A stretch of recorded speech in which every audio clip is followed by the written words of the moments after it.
Cardiovascular drift. This term refers to the gradual rise in heart rate that we see in our bodies towards the end of prolonged exercise, despite the level of intensity remaining the same.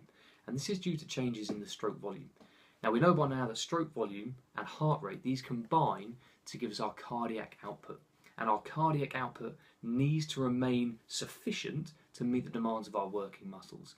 Now because intensity is staying the same, our cardiac output also needs to remain the same. However, if we go past submaximal exercise, that rate of our heart rate, the rate of our heart, the frequency of these contractions actually means that we haven't got time to completely fill our chambers with blood, resulting in a drop in stroke volume.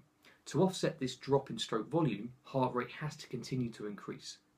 Heart rate times stroke volume equals our cardiac output, and this is what we see towards the end of exercise. However, towards the end of prolonged exercise, two other changes start to occur and stroke volume drops even further than it already has. And this is to do with blood volume and thermoregulation. The first one, blood volume. When we exercise, we need to maintain our body temperature.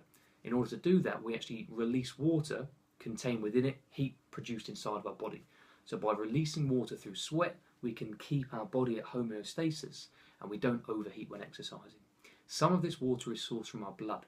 What this causes is our blood volume gradually decreases. We now have less blood, it becomes more viscous, the peripheral resistance pushing out against the blood vessels that it flows in begins to go up, and blood flow back to the heart becomes much slower.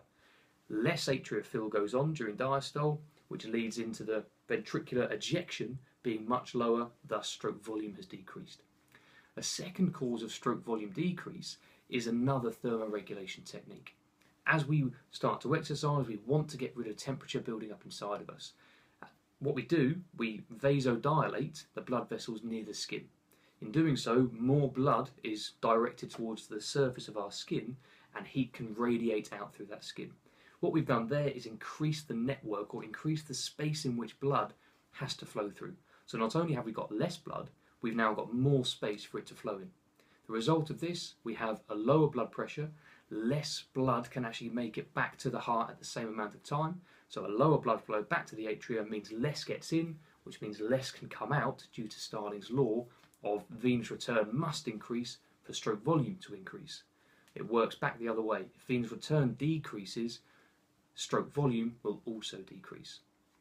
In order to offset this even more towards the end of exercise, heart rate must continue to rise, and that's that rise that we see, that cardiovascular drift towards the end because of this decreasing stroke volume. So cardiovascular drift is that gradual rise in heart rate towards the end of exercise, despite exercise being at the same intensity. Why?